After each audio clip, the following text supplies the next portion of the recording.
Yeah, I just messed that up. I was seeing if I could edit my intro to the new one, but as you can see, I'm here. So I'm going to just edit this. You guys are listening.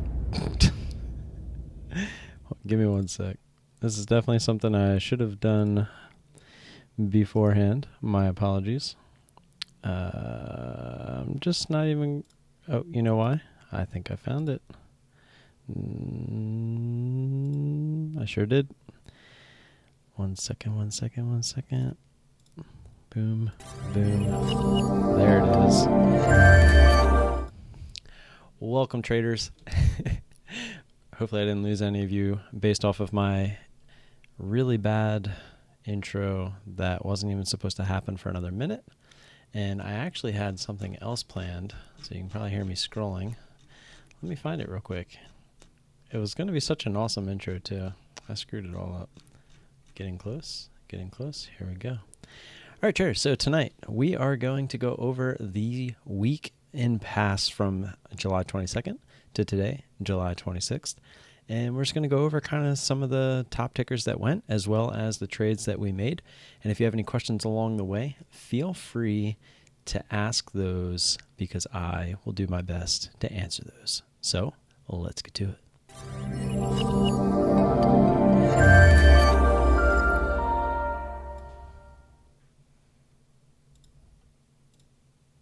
To start us off,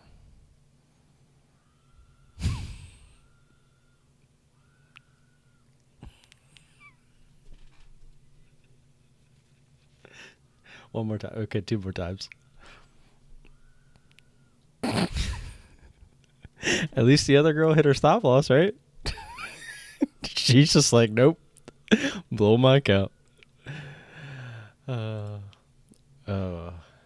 Should have played the sound. Oh, you can't hear that? You couldn't hear that, Thomas? Oh, my God. I love it. That's just my favorite of all time. You can't hear the sound? I wonder why you can't hear the sound. Could you hear my intro sound? I don't have anything muted. Desktop audio. You're right, it's not coming through. Hold on. Oops. I wonder why that's not coming through on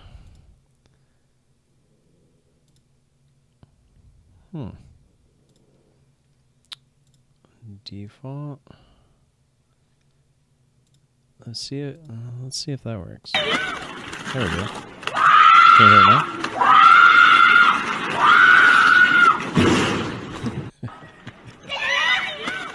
It is. I mean, it's so much better with sound.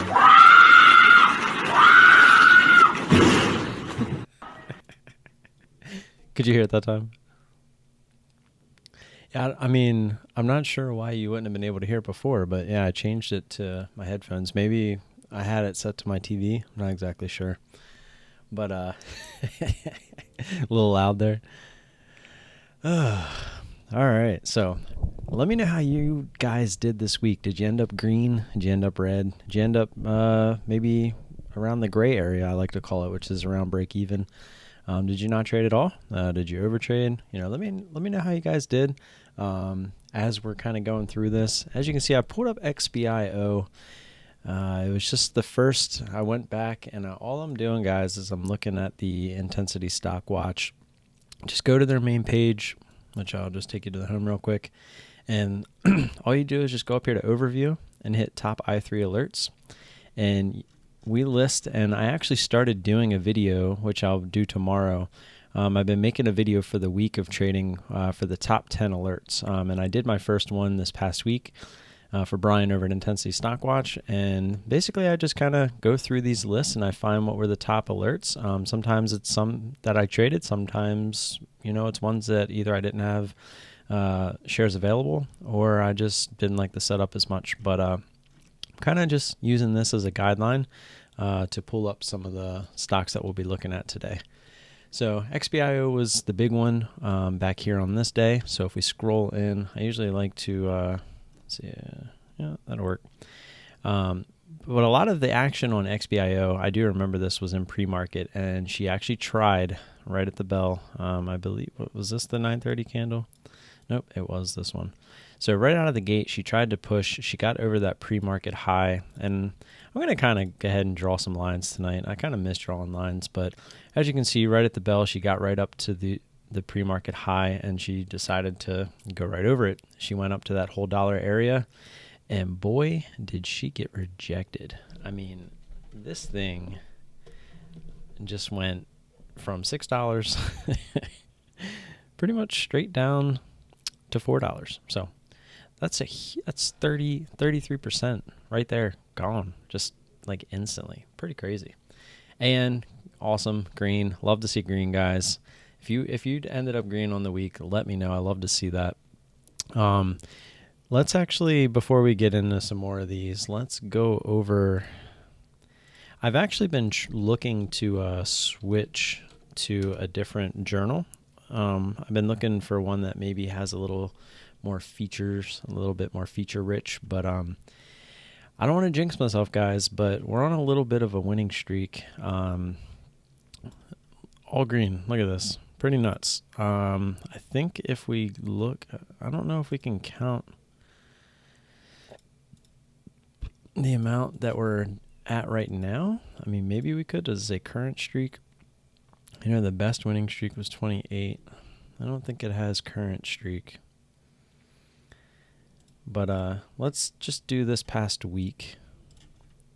And here, let's just count real quick so we can see if we're getting close. 1, 2, 3, 4, 5, 6, 7, 8, 9, 10, 11, 12, 13, 14, 15, 16, 17, 18, 19, 20, 21. So we're at 21. We're 7 away from our little streak that we have had before. But yeah, so consistency's getting there. We're starting to feel a little bit more confident after that stupid KPTI trade and all that happened. So we're getting there. As you can see, we're kind of on a nice little uptrend here, hoping to really kind of get this going and not let one of these happen again. Because as you can see, for the most part, seems to be a trend with me. You know, we get a constant little upswing. This is back when I didn't know what I was doing, and apparently it was I was trading a little bit bigger size, but you know, it was working here and there. Was just kind of trading support resistance. Then I had a nice big loss, and I had another big loss, and then this is when I found ISW right here, and I started trading my new strategy and was doing great. Didn't really know how to lose yet. Never really had like that losing trade that I had to manage, and that's where this came in. That's when that happened. And so as you can see, my losses within here were a lot better managed, was learning how to lose, ended up going on paper for a little bit down in here, for about a month, and then now we're back at it, and we're starting to come back up. So, yeah, that's more rejection. If you refer to a stock as she again, I will slap myself. I'm so sorry. It is such a bad habit. I agree.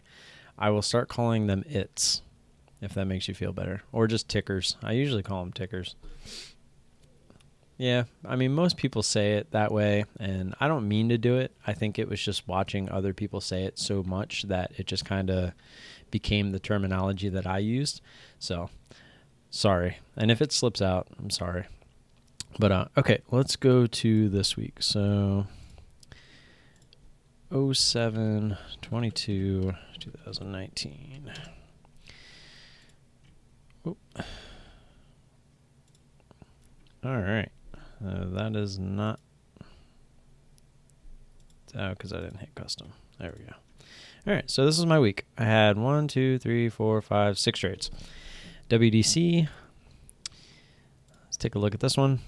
So WDC, this is one where I got in and I immediately remember not liking how it felt. We top ticked this second candle, and it just was not reacting. Like it didn't, there was no selling pressure coming in, and so it really felt like she was going to go higher. Luckily we got a quick little flush and we got out, and then sure enough she went back up, and would have been one of them things where maybe we add up here, probably not. We probably would have been looking for over 54 for an ad, but then she dumped big time. So Probably would have ended up getting out right around here. So looks like around the same spot that we would have ultimately got out anyway, because that's where she kind of started bottoming out. And as you can see, she went back up a little bit before ultimately coming back down. So that was a okay trade. It was only 50 shares. It wasn't that much money, $4.50. Then we had INTC. INTC, this is one where I actually felt like I was trading this thing great. Had a huge move at the bell. Got our initial entry in. She went up, set a little bit of a fake out over high a day. We kind of felt that and noticed it, so we added some shares there. We covered half of our shares there, and we decided to go ahead and cover the remaining of our shares pretty much bottom tick, as you can see, for the rest of the day too. So that was a great cover. Just felt the flush, kind of felt her stalling out, so we got out, and sure enough, she got bought right back up. And really kind of dismissed the trade altogether. And then we saw it coming back up, and we just had it up in our 3-chart configuration. And look at this move. This was a really quick move. So we happened to have it up already. We noticed it was right near high a day, and we felt her kind of stalling out. So we jumped back in, and we decided to just sell into the quick flush. So, I mean, that's this trade right here. I mean, I couldn't be more happy with that. Obviously happy with this over here. This is kind of a standard trade, but to have the second opportunity pop up like this and be able to take advantage of it just based off of the high of day resistance, the quick move, the quick intense move. Obviously this was on the scanner as well on this move, but I already had the chart up, and so we capitalized on it. And sure enough, she comes back up, and then another quick move. We were actually looking for this to get up towards high a day, but as we were watching it, it was really struggling right when it got over 51. So we decided to try it again right at the whole dollar, looking for this thing to reject the whole dollar. And sure enough, it did. And right around this area, I remember feeling like it didn't want to try anymore. So we actually just took half our position. But then, of course, like right after we took half our position, she dumped a little bit. And as she was going down, I was like, okay, we're making lower highs once and then twice. So I was looking for this thing to kind of fall over. And I really wanted to take these shares down here at like 50-50. But as you can see, I ended up putting a range order, and see this like line right here, which was $50.90. She was really struggling to get back over this. So I told myself if she got back over this, I would give it a little bit of leeway. And then we ultimately got stopped out, which I think it was at 96. Yeah, 96. So, or it was 95. I think I put it in at 95, but it made like a little quick move and gave us 96. So that was that trade. I was actually really happy with this trade. Even though it was a little bit smaller size, we only made $38 on it. Was still pretty happy with it. Let's see if we can catch up. Pronoun police. Where's the Canadian trader gone? Canadian trader? You mean Tom from what is his channel called? Learning to Day Trade. God, I was having a brain fart. I think he, as of right now, from my understanding, he decided that he didn't want to do YouTube anymore. Like, I guess it was kind of becoming a job to him, and I guess he felt like the time invested every day wasn't exactly worth his time, I guess is the best way to put it. So, yeah, ISW green for the week, only one small red day. Are you speaking for you, Thomas, or? Oh, I guess you are, because I don't think ISW all week had a red day. Like overall, I think if you put all of us and TMI ISW together, we killed it this week.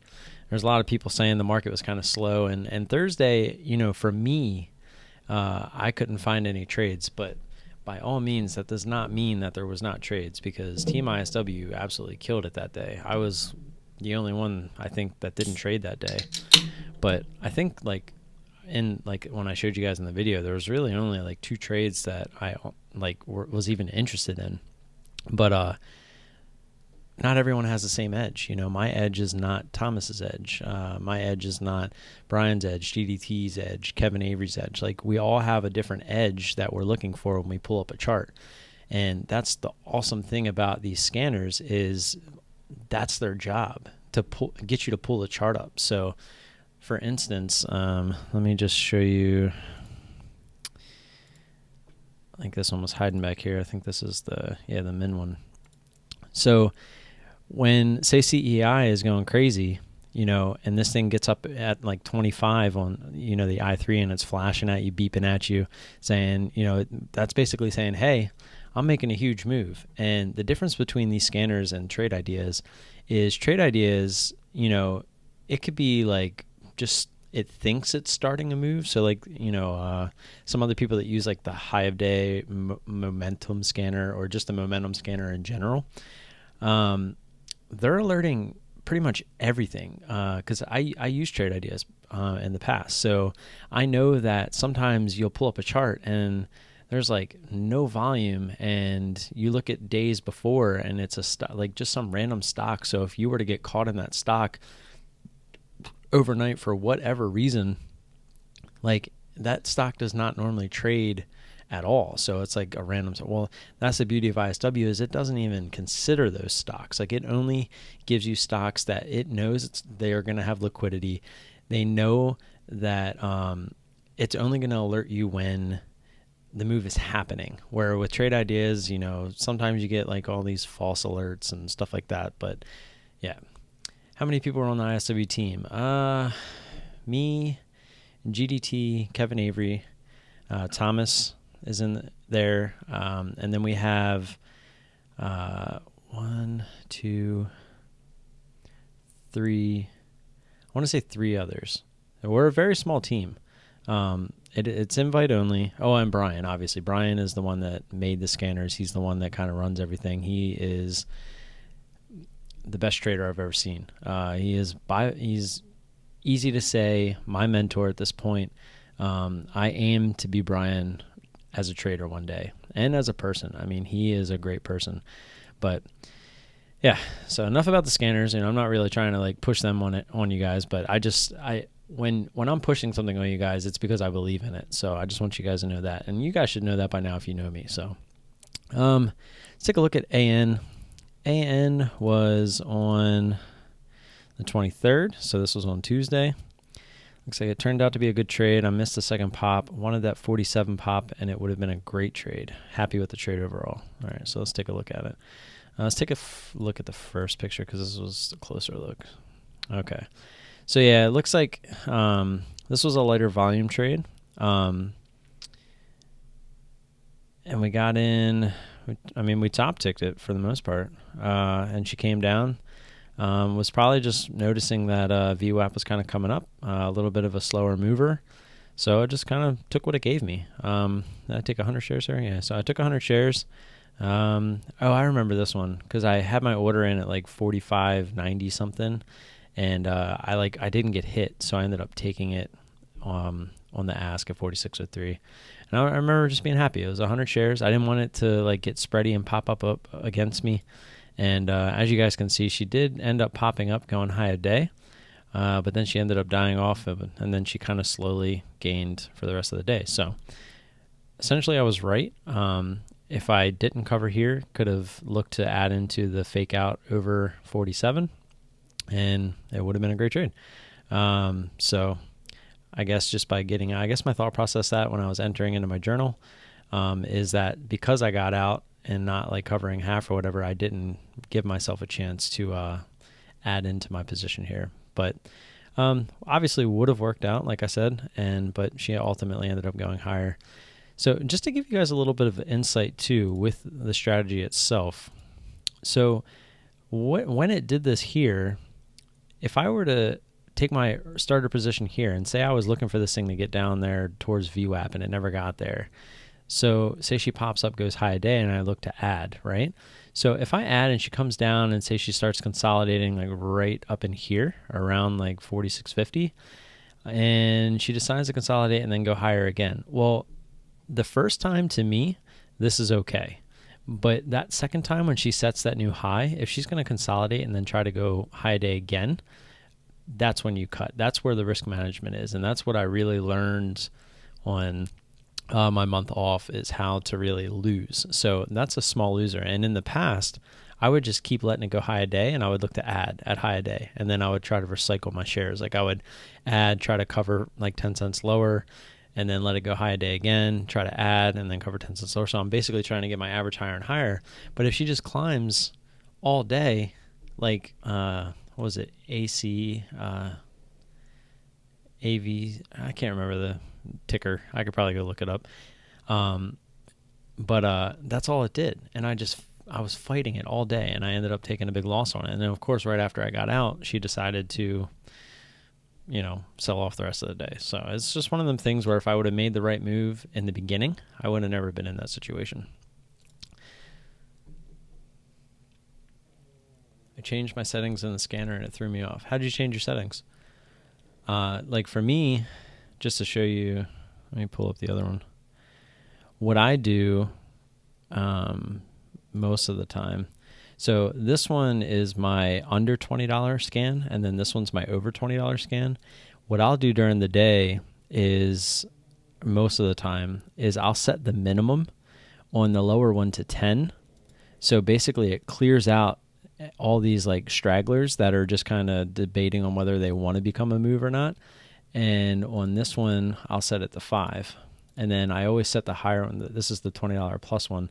I'll set this one to 15 because obviously the higher the dollar amount, the harder it is for the intensity to really get up there. So that's kind of what I do because it'll weed out. And these will actually be pretty blank for a while. So what it does is anytime something does pop up on here, it's kind of worth like getting the chart up to look at it. It doesn't mean it's ready to play yet, but it's, a way to kind of just stay ahead of everything.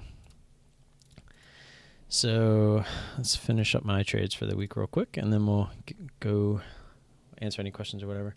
What do you think about getting out and then getting back in? I've been starting to do that. I wouldn't do it in the past because I would always think it was revenge trading. But then I started to realize that it's really not that bad of an idea. As long as, let's take AN for instance.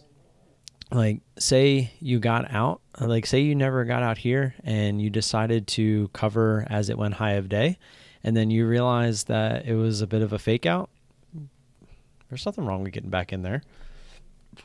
It's just, sometimes you have to admit that you were right. You were just a little bit early. So that's all that is.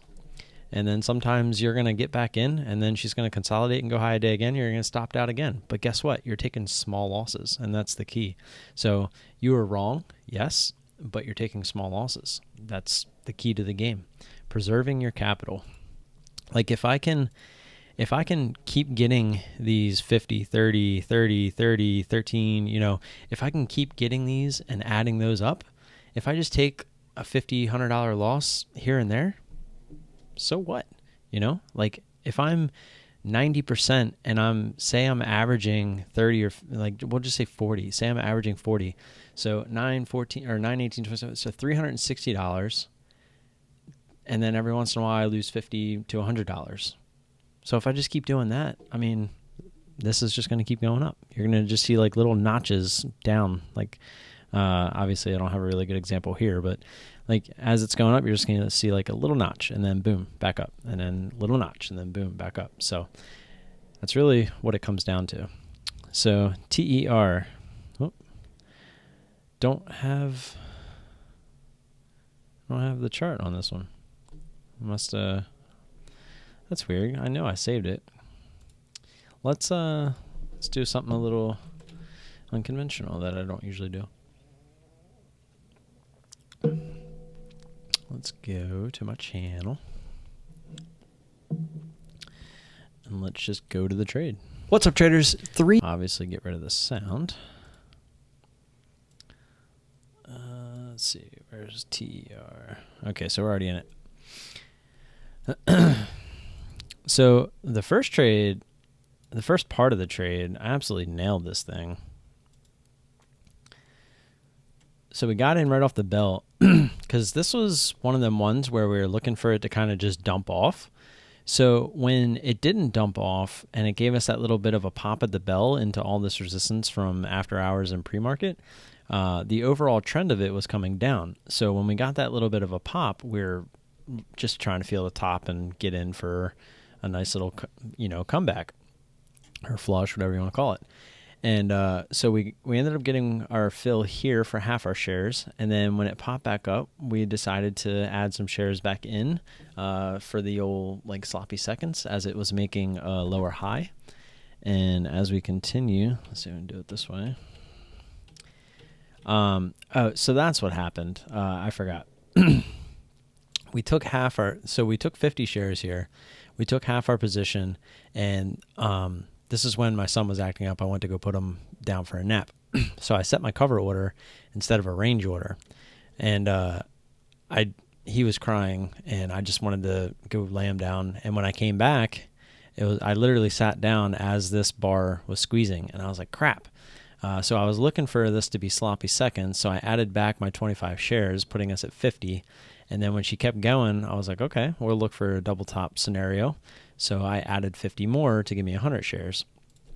And then, as you can see, she went high a day, and it started a little bit of a short squeeze, people covering because it was going high of day. So we added 100 there, and this actually got a little bit dangerous, but I was kind of felt the way that it was moving, and I was, pretty convinced that the overall play was a short. And so we ended up letting it squeeze here at the end, and we were looking for one final add, and there it was. We kind of felt that was the top, and she decided it wasn't the top. But at this point, we didn't want to add anymore. We just kind of wanted to wait it out, and we were kind of looking. What was our average? Was up at 54.88, or is that right? Yeah, geez, our average was pretty low, huh? I think we end up recycling shares here too, we were allowing ourselves to recycle shares if we had to, because I think it comes down back under 55, and I think that's when we take, or right at 55, we took half of our shares there, which was actually for a green trade from the top shares. So then at that point, we were reducing risk just in case you wanted to run again, which actually is kind of bad risk management, I'm not going to lie, because at that point, if she sets a high, consolidates, and then goes higher, that's kind of when you're looking to cut your trade. So that should have been what I would have done. Fortunately, I didn't have to put myself in that situation. She decided to dump for us, and we ended up actually making a decent trade here. So we took half, and I think, so we were down to 50 shares again in the green, and we were looking for these to continue, which they do. And I think we ended up making, like $40-some on this one. So that's a pretty good trade. Wasn't exactly how we planned it, but is what it is. Sometimes, and I've been in that situation before. So, I kept my emotions in check. It was actually a $52 trade. And so, yeah. I reduced the 20 to 15 on that. Oh, that's right. Yeah, you said you were pulling your charts up a little bit early. Yeah, that'll do it. So I don't have the chart on this one either. NVTA. I remember this was just a quick one. And it was only 13. Oh, yeah, this is the one where... Do I still have this up? No. Let me just pull it up real quick. I think it was the same. Was that the same day? Oops.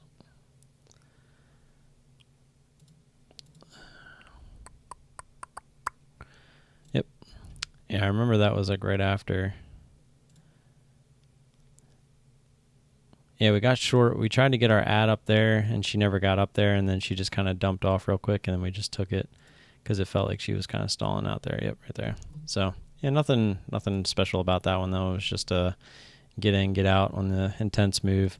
And then there was FTC today, and I was very happy with myself on this one. I was actually a little upset that we didn't get the 50 pop when she tried to continue. We got in for 100 shares here. We put an order in at 31.55, and it didn't get filled, obviously. It didn't even get above 40. And she decided to dump off. She went right down to 31. We had an order at 30.95 or 97. Yeah, it was 97. And we were on the bid, and then a bunch of orders came in on the bid, so we just clicked half shares right there, took 50 shares off, and then we canceled our order real quick. And we got 99, so it was only 2 cents, wasn't a big deal. And then, of course, right after that, she dumped. And that's why level 2 is such crap. Sometimes it can help or whatever. And then she continued this move down, and it was a big move.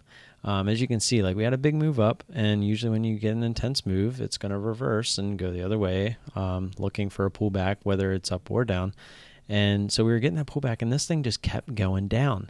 Now, if this thing would have stopped up in the 80s, I would have looked for a little bit of a bounce and then maybe a little bit of a consolidation and then to continue down. But it just made its move all at once. So I sensed that, and I decided to take my other 50 shares off right here when I felt like she was bottoming out. And we actually came 5 cents from the bottom there. Or I think we ended up coming 7. I thought when I hit it, it was 5, but it ended up being 7 cents from the bottom. And then look at that. We were right. The rest of the day, this thing just kind of climbed and then kind of consolidated up here. So I was really happy with this trade. I felt the trade, if you want to say. Like, I haven't been using time and sales. I've been using this pink line, which is the last price, kind of as my time and sales. Just watching this and using it as my guide. And, just felt really good about this trade today. It really made me excited to get trading next week as well. Can you export trade from broker straight into a journal for the trades from that day? Well, that's actually what I've been looking into. On here, stocktrader.com, you cannot. I do believe on TraderView you can. And I've actually been looking into them. I actually have it up here. They have a bunch of different, like they have CMEG on here, but it tells you to go to DOS Trader Pro because that's what I'm using. They have a bunch of different brokers on here. Sure Traders on here, Interactive Brokers. They even have Webull. They even have the Wire Trading Simulator on here. Trade Zero, like they have all the big guys. So yeah, and it worked for a Sure Trader, and it worked for Interactive Brokers. I went to do, and you can have a free account with them. You just get $100 a month. I went to do CMEGs, and it tells you to go to the DOS Trader Pro. So when I go to DOS Trader Pro, right here it says auto importing of trade data directly from DOS is available. Click here to request access. Well, I tried doing that the other day. I put the wrong email in there, so I had to resubmit it actually today. So I'm seeing what happens with that if it goes through. So I can kind of get back to you on that. I feel like 100 trades for me is plenty. I'm actually they offer a free trial for, I think it's 7 days. So if you make an account, log in, if you go to settings, settings, plans and billing, and all you do, I think down here it said that you qualify for a free trial. So just make sure you read that, and then you just choose which one you want to do, and then it puts you on the free trial. And then so I have it set. I put a reminder in my thing to cancel it, I think on the 6th day, just so that it doesn't charge me. So yeah. But yeah, if we go to the dashboard, their charts are pretty cool. It kind of shows you like when you got into the trade, like how far it went against you before it went for you, and like what you ended up with. So it kind of shows you like what your risk to reward ratio kind of was as you were in the trade. So it's kind of interesting to see that. Obviously, this is an old trade.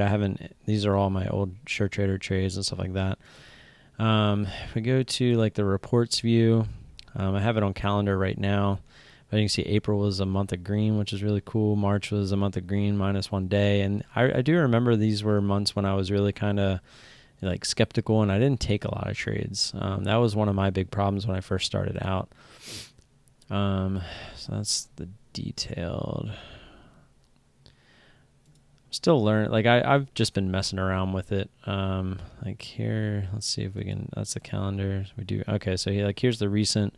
So you can kind of see like by day. You can do it by month. I think year, month, day. So yeah, you can do it by year. There's a lot of cool stuff in here. I've been checking them out, but I probably wouldn't. I think all that you have to pay for to get that. And since I'm on the trial right now, the plugin for the dark screen is this guy. It's called Dark Reader. It's just a Chrome plugin. It's awesome. I love it. I can't stand these freaking white screens on everything.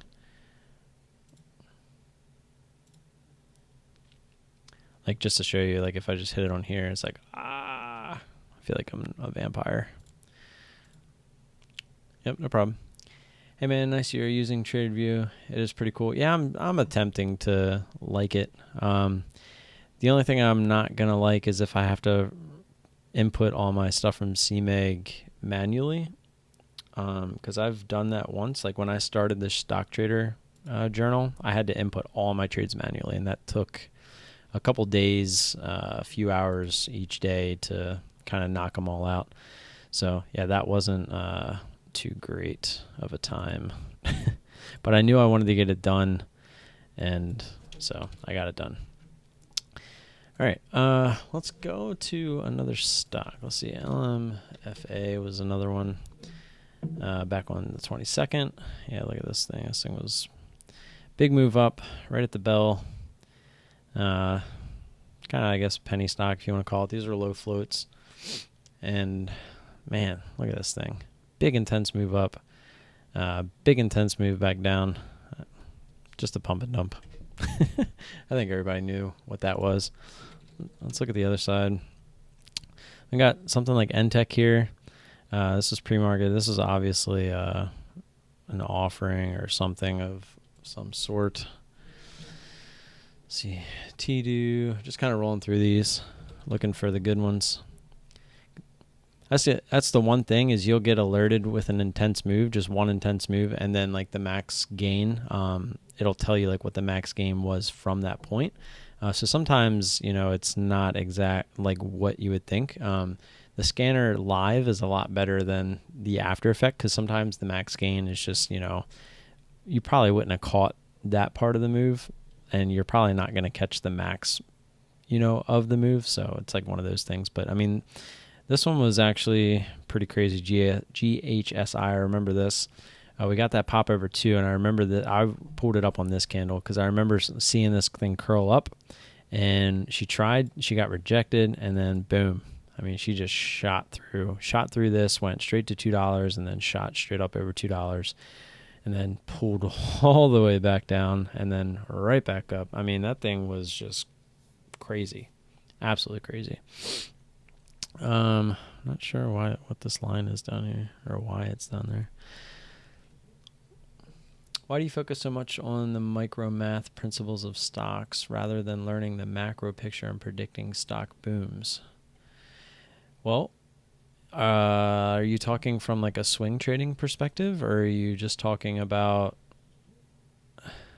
Yeah, no problem, Thomas. Yeah, that's something I wouldn't be able to live without. Are you talking about like from a swing trading perspective, or are you talking about like finding key like support or resistance and then just looking for the big moves? But if you are talking about like why I take quick trades, I like to be in and out of trades because if I'm out of the trade and I'm green, that's money that I took from the market in a very short period of time. And now I'm not in the market and I don't have to worry about it going against me at any point in time, all that good stuff. I mean, it's really that simple of an answer for me. That's why I do it. I like to take money per hour into consideration. So let's see if we can find a good example. Let's pull XBIO back up because I think that is not a good example. Well, it's not a bad example. Say you got in for this pop, right?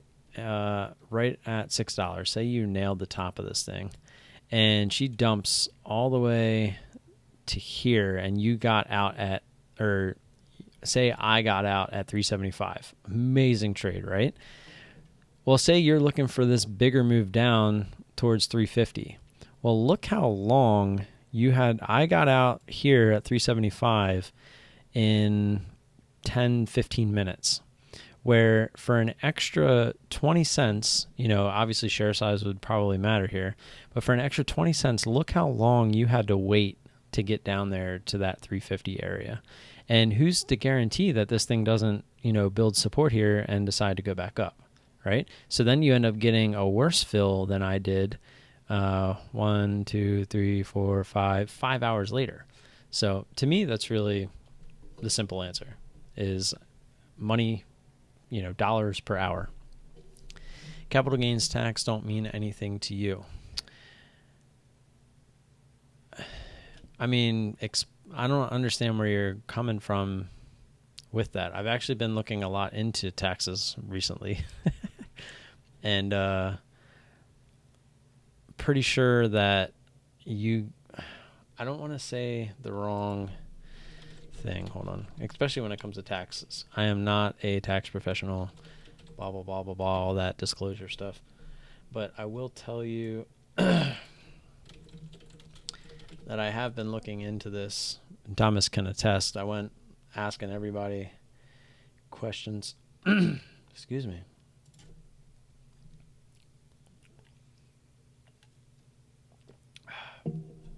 Sorry, I'm just checking one thing.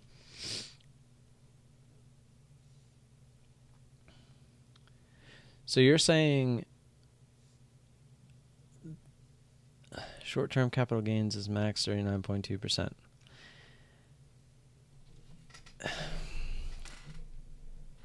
See, you guys probably know way more about this than I do. And this is where I like this part of having the channel, is if I don't know something, the whole point is for us to learn together. So, yeah, no Coke Zero.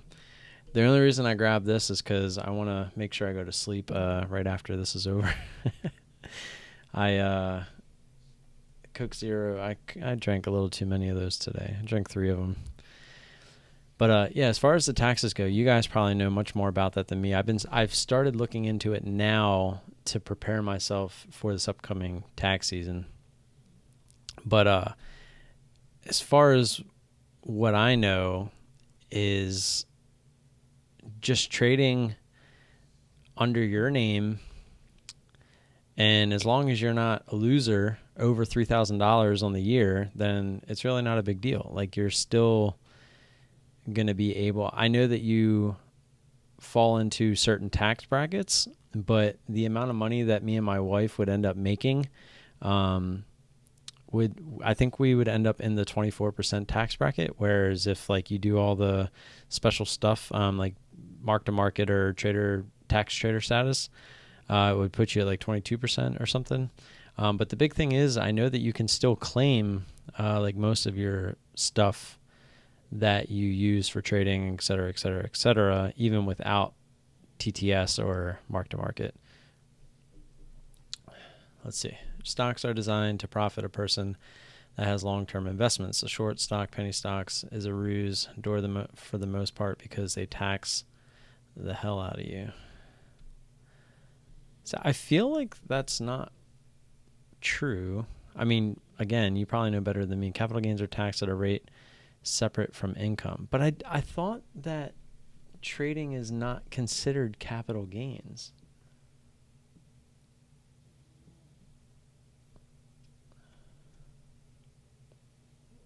Sorry, I have a site up, so I'm just kind of reading it real quickly. I could have swore that I remember this accounting method treats what would normally be capital gains as losses. Right, okay. So, right, if you have capital gains because you don't have the mark to market or tax trader status, it counts it as normal income.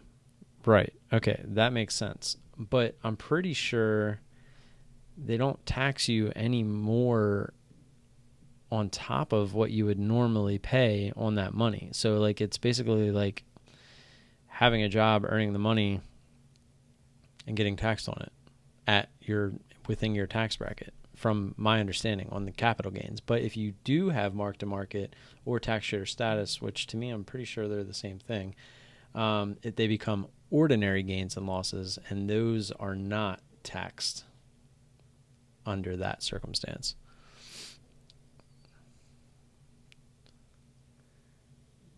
Right. I'm not saying you don't. Trust me, like I said, you probably know more about this than I do. Capital gains tax is either short or long term and then based off of annual profit. Well, newsflash to them, I'm not really going to have an annual profit, so they can't tax me. I mean, honestly, you're exactly the person I was probably looking for the other day to pick your brain, because I was asking I was asking all kinds of questions to everybody. Look, I think like I even have I have this up from the other day. I started watching it, and this is actually probably like the fourth or fifth one that I've watched. There's a bunch of them that are out there. But yeah, when it comes to taxes, I've done my taxes over and over again, but I've actually done my taxes for the last 10 years. But when it comes to trading, I was absolutely clueless. So yeah, and that's what I did is I started emailing CPAs that specifically work with traders to kind of get some of that stuff hammered out. That's why I'm a little confused with some of the things you're saying, is because the CPA was telling me something different. But again, who is right is, who knows? Uncle Sam is the one that wins in the end. So let's move on and run through some of these other trades real quick. Or not trades per se, but this is the wrong day now. Let's hit the scroll to the 23rd. Oh, look at that. There's a chart with a huge intense move on it. Let's scroll out a little bit, get a bigger picture, and there we go. All right, so DFFN was the biggest bearish alert. As you can see, look at this big intense move right at the bell. It wasn't even in the bell, it's pre-market. She comes up, pre-market, comes all the way back down, comes up, sloppy seconds, right at the bell. She tries and then gets shoved down. So really low volume trade, probably wouldn't have been in that one. But I don't want to say your name wrong, but vagomegalitis. I had to try. Could not try. If you have anything to add on that, I'm not avoiding the subject. If you want to continue, feel free. I don't know where to go from what we were already talking about. So AN seems to have a pretty decent idea of what he's talking about as well. He has numbers. I mean, you could have Googled him. Did you Google him, man? But I'm going to stick to what I know for now. TPRX, I actually remember this one. We were talking about it in the at the bell, this thing, or well, it wasn't even at the bell. When did this thing actually start? Yeah, it was like 10 o'clock. Just went absolutely nuts. Probably a chat room, because as you can see, the volume just came out of nowhere. I think this one was on SSR. I want to say it was on SSR, which usually means it was a Jason Bond pump, because that dude just loves trying to long SSRs with his chat room. And sure enough, it gets that pump over 4 and then dead. I mean, this thing just literally died. And then we got a bunch of investors in there now. MRNS. Nope. RAKR. I know RAKR was kind of from Tuesday. The rest of the week, this thing kind of popped in and out. But it was lower volume. As you can see, that was just really choppy. I would have probably stayed away from this thing. Just not my type of trade. Let's go to the other side. It's saying TPRX here. On the long side, when did it say? 10 o'clock. Oh, so it's saying this candle itself, they're just saying there was a high intensity move both ways. So I definitely wouldn't have obviously been in on this candle, but this one, most likely. But this is a lower float too, and I've been kind of staying away from those. So XBIO popped up again on this day.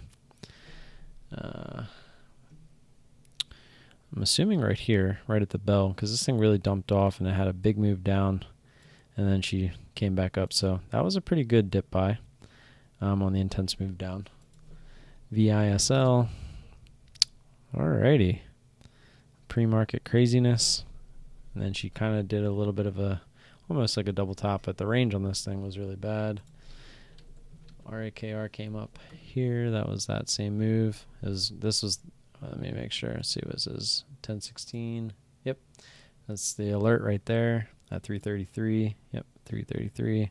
So it gave us the alert right here saying look for, the trend to start reversing the other way. So if you got in anywhere up here, this thing went all the way back up to 381. So that was a pretty beautiful move too.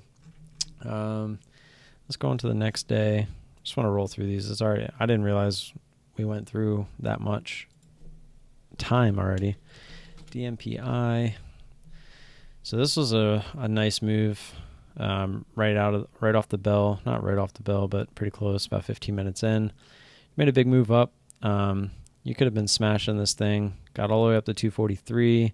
Came all the way back down under 2. So that would have been a great short. And then obviously this was a big intense move down. So if you could have felt that out to buy the dip, would have took a little bit longer, but she started making some higher lows, and she squeezed, and then she ended up breaking that high of day, which is actually a really pretty nice move. But she got right up to 266 over that 255 area, got rejected.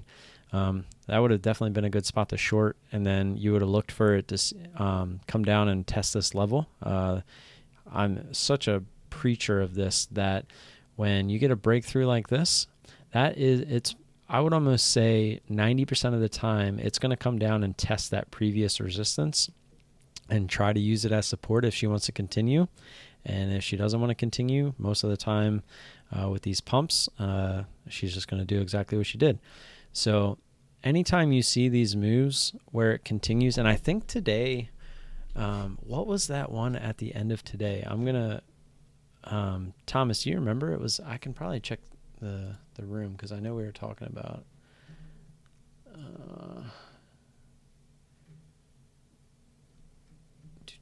because I remember saying that this was like the typical ticker that you would want to watch, like it was like straight out of a book, like on how to trade.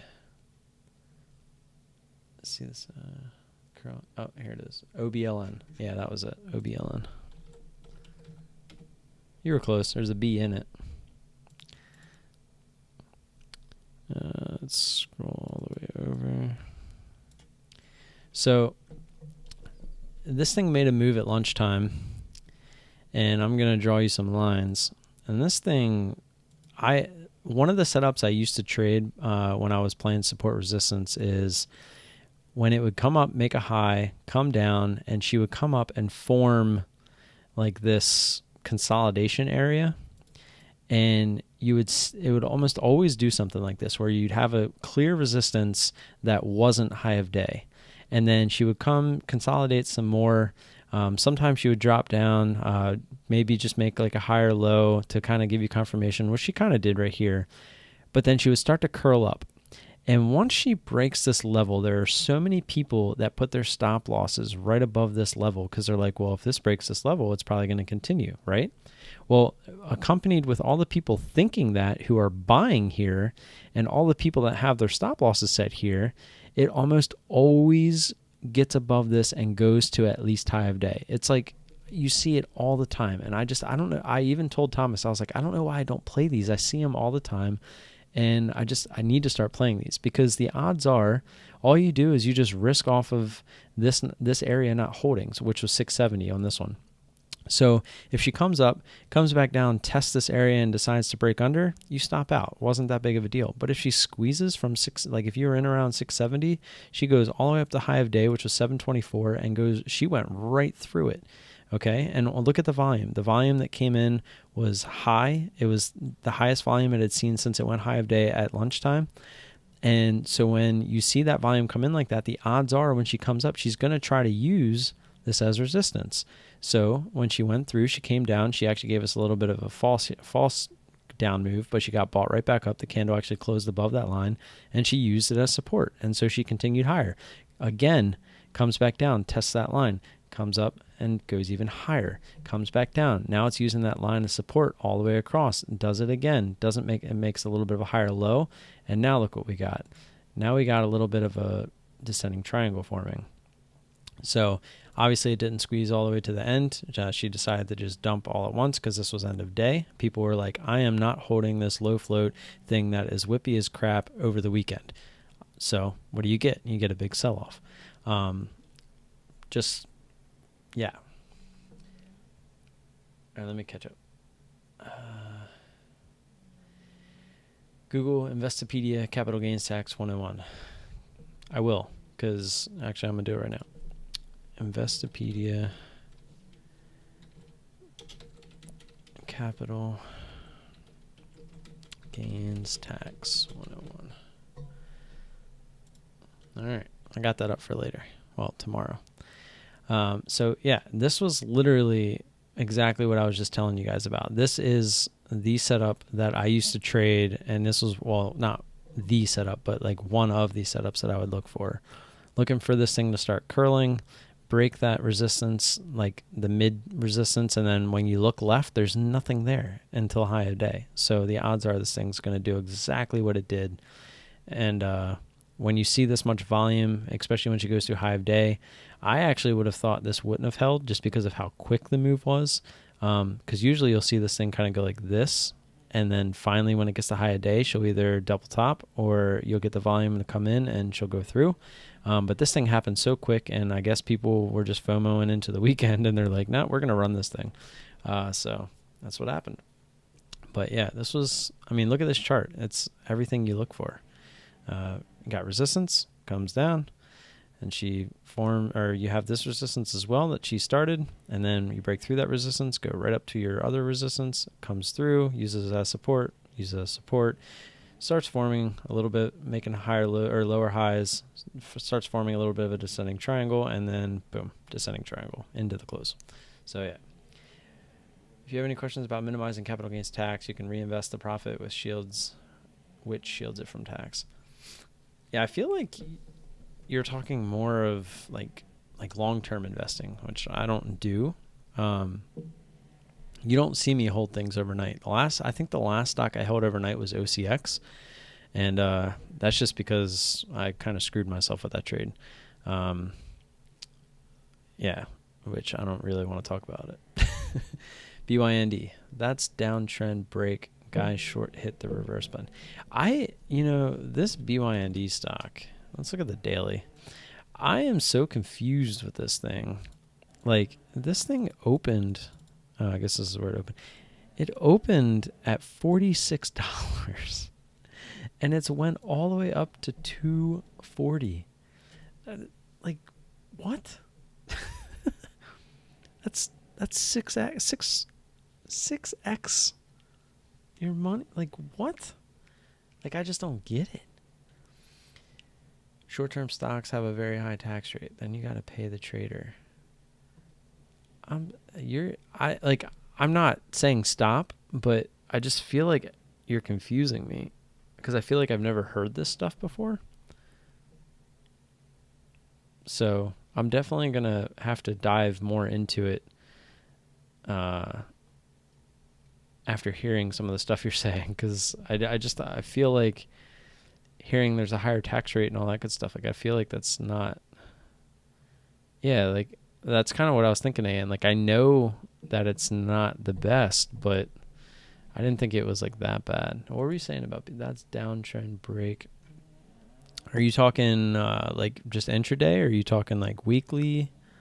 I guess I can go back to the daily real quick. I mean, this thing got shot down and it got bought all the way back up. I mean, the range on this thing, just nuts.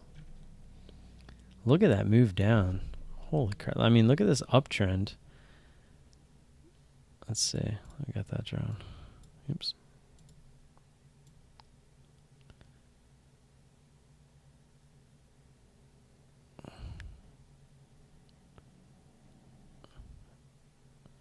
I'm usually not one to believe that once like a trend breaks, like right here, for it to come up and use that same trend line as resistance, but damn if she didn't.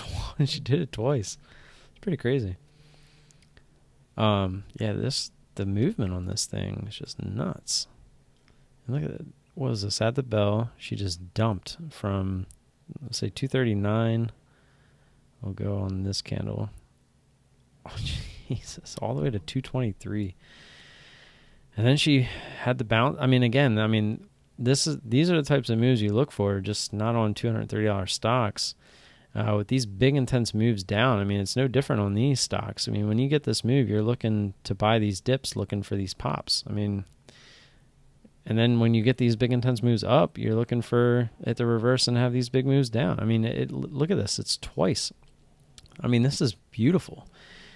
Huge intense move down. If you're buying buy the fear here, and then she pops back up. I mean, obviously you're not going to get the bottom at 222.58, but even if you got like 224, she pops all the way back up here to 231 area. So, I mean, you're talking points here. I mean, this is nuts. And then you could just turn around and look for this thing to stall out. Like, she forms resistance over 6 minutes. She pretty much hits the same resistance the whole 6 minutes, and then she just gets demolished even more. Huge intense move down, and you could do the same thing all over again. And she comes all the way back up to this resistance again. You could see that thing failing, and man, I can't wait to have like a huge bankroll so you can actually trade these kind of things.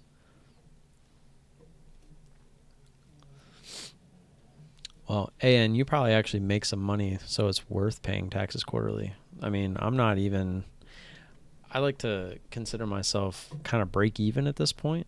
So I'm still working.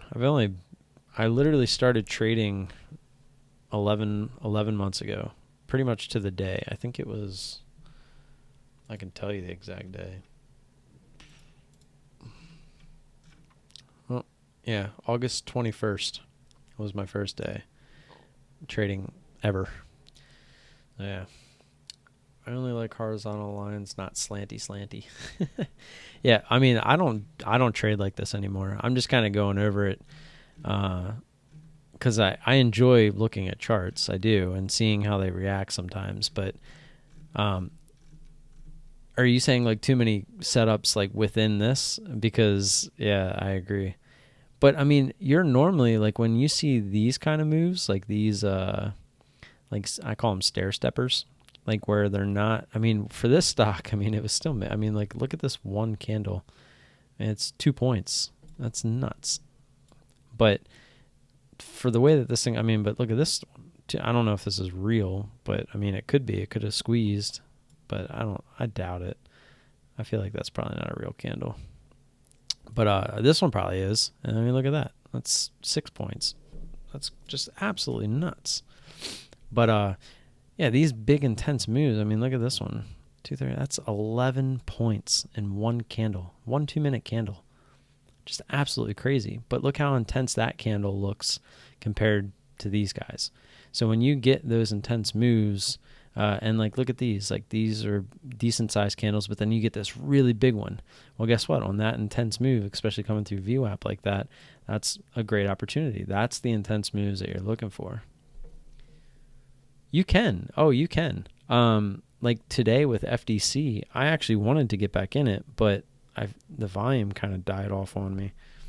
Let me pull it up real quick. Like on this move here, when it was going through high of day, I was watching it. I wanted it to shoot up. Like I wanted to get this kind of a move as it went high of day, but it just never did it. And as you can see, yeah, look at all that volume. What the... What the F kind of volume is that? Look at that. Somebody dumped 24 million shares. Holy crap. I can't even like show you I guess I could do this. That's nuts. But yeah, as you can see, when it went high of day, it didn't do it on volume. So that actually could have been a good spot to short again, just looking for it to fail based on that sole fact that she didn't go through high of day with volume. But sometimes these like mid-cap stocks, they just do that. Like they make their big move with volume. People make their money, going up and down, and then they just kind of just climb the rest of the day. Where this one kind of tried that, and then she just kind of consolidated. But yeah, I kind of want to go look at that move. Like, what the heck was that? Why is it not letting me scroll? That's absolutely nuts. I always say to myself too, like imagine being that like random person, and usually these are like swing traders, like long-term investors, where they're like, oh, I would love to buy this stock, but I would love to buy it at $30.60. So they put their order in, and this thing's trading up here in the 31s all day, and then just out of nowhere, some person with 24 million shares decides to just dump off and say they get filled. Like, I always like wonder, it's like, what if that was just, you're just chilling there, right? And you just get filled randomly and then it gets bought right back up because of all those people down here that are like, holy crap, like this huge intense move, or it's just a bunch of people, that are covered, like all these people start covering their shorts. Just everything happens all at once. And if you just happen to be right at the end of that thing because you were just a swing trader saying, oh, I'd love to get me some FDC, but I want it at this price. So you just have your order chilling there, and then it's just, somebody did it, obviously, right? Like, these aren't all just day traders, getting these. Like, people do get those fills, which is just crazy. But I do not believe FDC was on earnings. I'll check for you real quick. Again, I've came to a point already in my trading career, and like I said, Brian, he really has kind of shown me the light, per se.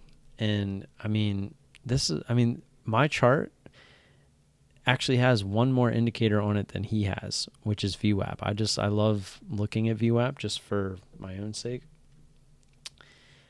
Fiserv leads payment stocks higher after suggesting mega merger. And yesterday, surpasses earnings. So they had earnings the day before. So it was earnings, and then I guess this move was they suggested mega merger.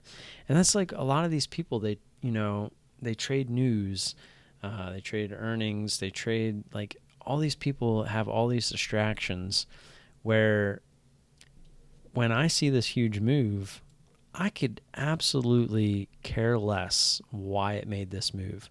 All I know is that when you get a huge move like this, that all these people that were invested down in here that are long are most likely waiting for this thing to feel like it's done, and then they're going to start selling because they think, I just made a bunch of money on a huge spike. I need to get my shares out because hell yeah, right? So if you feel that top with them, even if this thing is destined to go higher, like, even if you have like a stock that is curing cancer, right?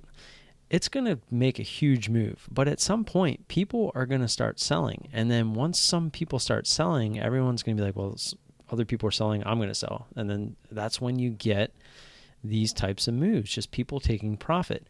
So no matter the news, no matter like where this stock ends up at the end of the day, it was such a big move. It's really simple. The faster the move, the weaker the trend. I mean, it is that simple. Buy fear, sell euphoria. I like to sell euphoria, which is exactly what these moves are.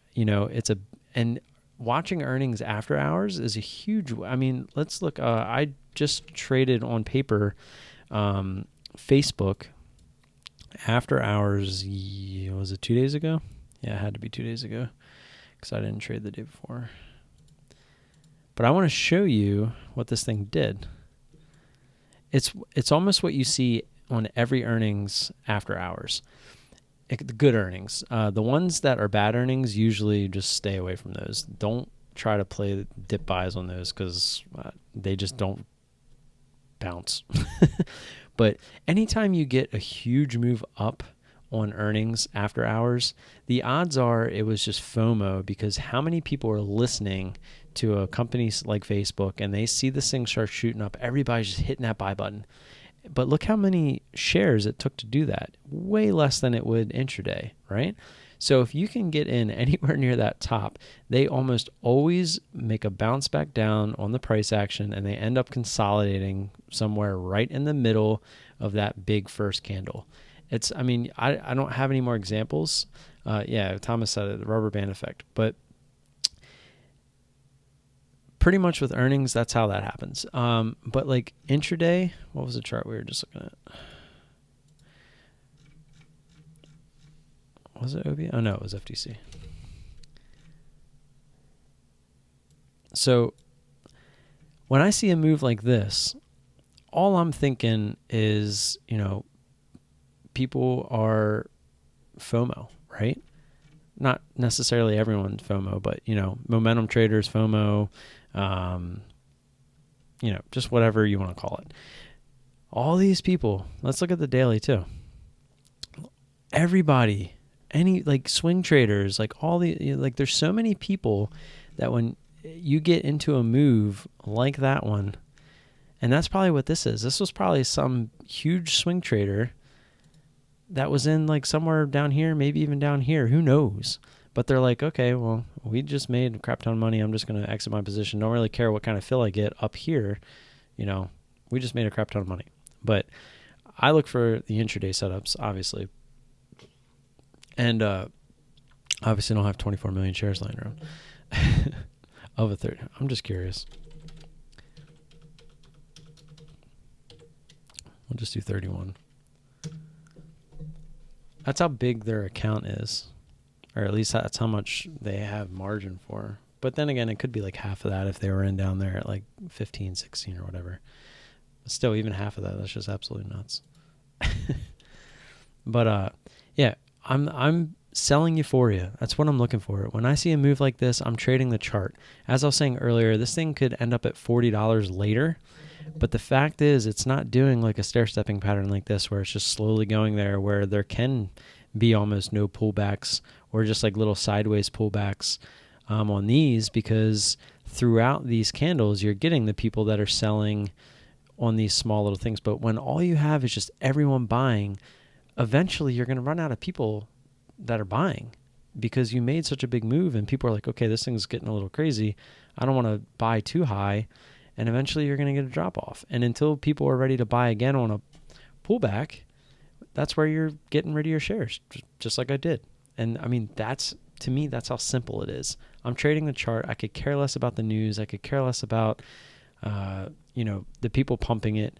If anything, it's a good thing. And that's why you try to take half your shares, because you're looking for this thing to, what if this was just false news? Or what if this was that huge cover from, a person, which obviously it wasn't because it wasn't on that much volume. But, what if somebody was just covering their position short because, if you look at the daily, this thing just keeps climbing. So what if they were short in here and this thing gapped up and they're like, okay, after, they realize it was just kind of slowly climbing, and at the bell, they're like, all right, screw this. I'm just going to take the liquidity that's there and get out of my position. We don't know why it made this move. And to me, it doesn't matter, because all you're looking for is to get in as close as you can to the top of this move and look for that pullback. It's that simple, and it works. So can't see what. What can't you see? Link. Oh, Jonathan was trying to watch me this whole time, and he couldn't find me.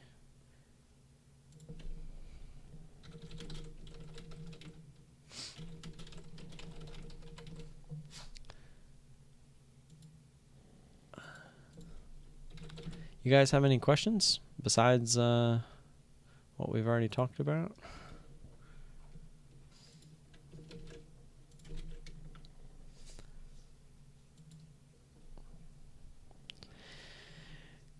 We went over the week. We went over some of the top stocks. Right now I'm still trading lizard style, where a man can climb a wall like a lizard. Hey, I mean, and that's what I try to tell everybody. Everyone is going to trade different.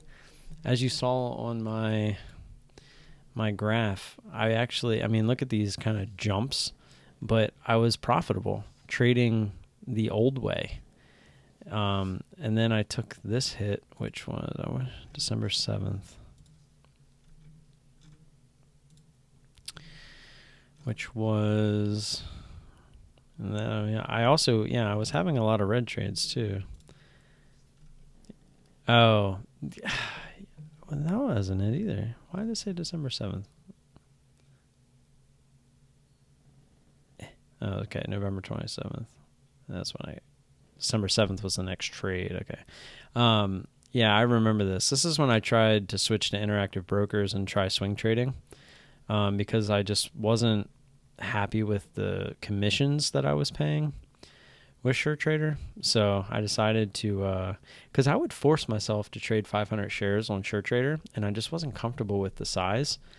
But I just felt like if I'm going to be charged $5, I didn't want to pay more than what they were charging, which was the cent per share. Yeah, so I was kind of forcing. But yeah, I went over to Interactive Brokers, and yeah, I made 2 really bad trades, and I was like, screw this. I got caught in them overnight not because of the PDT rule, but because I didn't want to use a day trade. And then I ended up just letting it go against me, and it was just stupid. And this was, of course, I remember time. It was literally like the day I decided to finally cut it, because it was definitely being manipulated. It was just a really slow one that just kept climbing 10 cents an hour. And I finally cut it, and then it was like the next day it just started to go, and then it just kept going. And I was like, you mother... But, I mean, that is what it is. Can't really stop that from happening. Don't really have anything else to talk about. Not on the subject for the reason that we had come to talk. So unless you guys have any questions, I'm going to go ahead and just call it a night. I'm pretty tired. I tried to take a nap today, but my little one didn't let me. He decided to be a butt and stay up all day.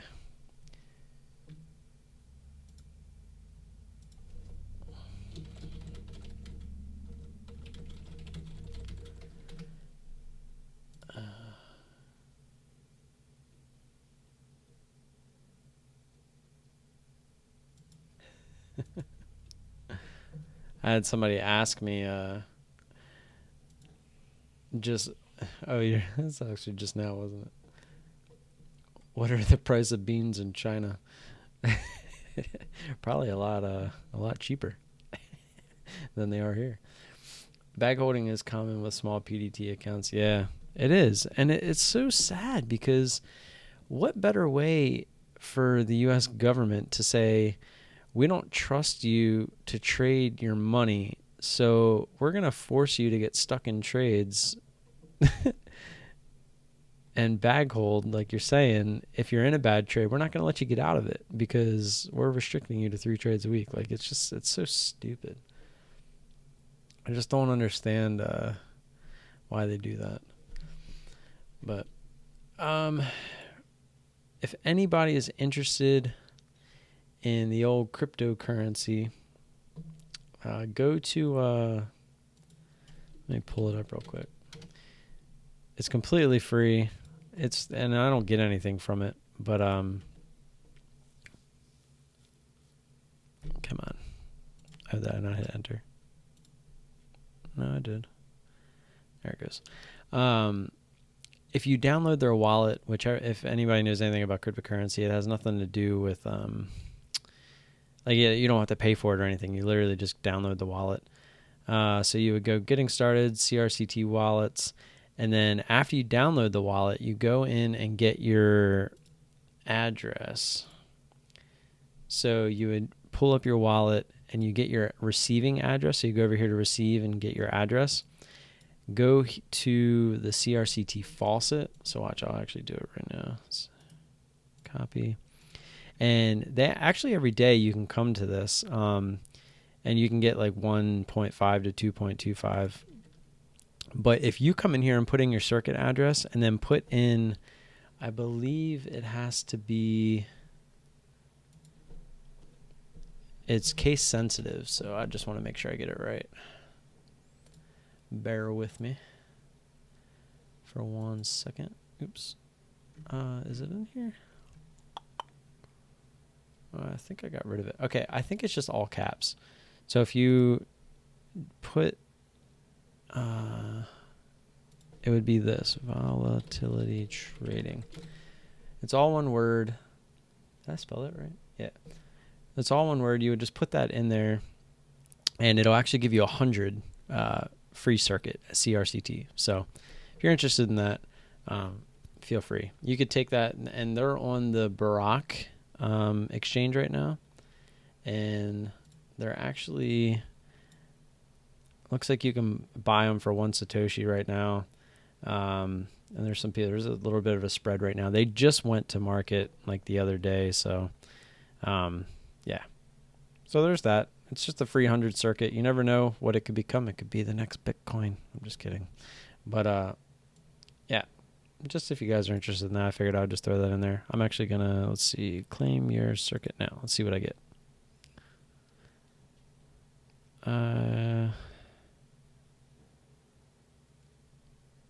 Did it work? Circuit balance with... you can get free circuit every 24 hours. Please donate to keep this faucet running. It didn't tell me what I got. Let's try it again. Oh, I got to click I am not a robot probably. Might help. Success. You have been... oh, wow, look at that. I almost got the top. 2.2455063.